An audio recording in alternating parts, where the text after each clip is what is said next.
The surprise decision by Eurozone leaders to part-fund a bailout of Cyprus by taxing bank deposits sent shockwaves through financial markets. Shares tumbled as investors sold them to transfer cash into so-called safe haven assets such as gold and German government bonds. This Frankfurt trader warned of fear contagion to places like Spain and Italy. The bank crisis is back again. If we look at the Spanish and Italian banks this morning, their shares are down significantly because there's fear that there'll be a run on the banks, that what's happening in Cyprus could also happen in Spain and Italy. And it's vital that the small-time savers hold their nerve.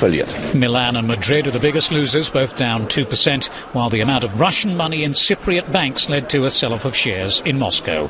Interest that Italy and Spain has to pay to sell its government bonds jumped sharply, and the cost of insuring against a government default in the Eurozone's southern rim also rose.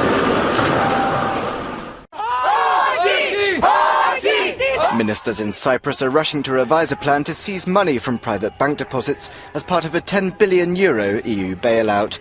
The shock announcement this weekend of a blanket tax of 6.7% on all of the island's bank accounts broke with the standard practice that all depositors' savings are untouchable.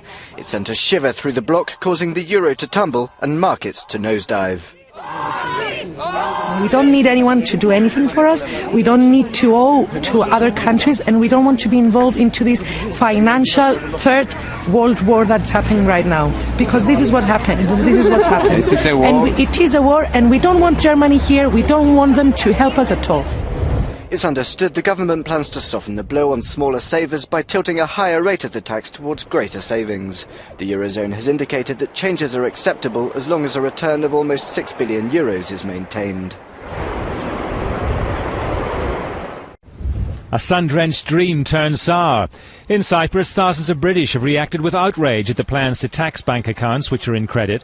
The great EU bank robbery, as it's been dubbed by some of the 60,000 or so expats living on the island, has forced many to start plans to withdraw their savings. On Tuesday, I plan to go to the bank and withdraw all the money I have in there and have nothing left in there. You know, I can't trust them anymore. You know, it's theft. They're stealing from me. That's what I see. I think it's particularly unfair for people that have saved and tried hard to keep some money in the bank. And it's just a blanket tax across everybody. I understand people with higher savings getting taxed more, but 6.75% seems an awful lot of money to me. I think it's a very clever way of making sure that Cyprus pays its fair share. British Chancellor George Osborne said his government will reimburse military and government personnel working on the island, but the UK taxpayer will have to foot the bill. The government should investigate thoroughly and find the people responsible for this mess, prosecute them, put them in prison, even if he is the ex-president, whoever is responsible.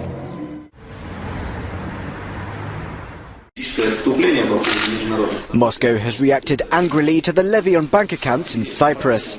President Vladimir Putin says it's unfair and sets a dangerous precedent. And Prime Minister Dmitry Medvedev also spoke out against it. We should look at this directly. This simply looks like a confiscation of other people's money. I don't know who the author of the idea is, but that's what it looks like. We're unfortunately acquainted with such practices from Soviet times. Russian citizens account for the majority of the billions of euros deposited, and Russian banks are also heavily exposed to the island as an offshore centre for big business. I think it looks like very unfriendly and too aggressive action. Many ordinary Russian citizens have their money in the Cypriot banks. When I first heard about it, my first thought was, of course, oh God, I have money there. And I got scared, really scared. Almost half the money held by non-residents is believed to come from Russians. At the end of last year, Moody's put the amount deposited by Russian banks and corporations at around €24 billion.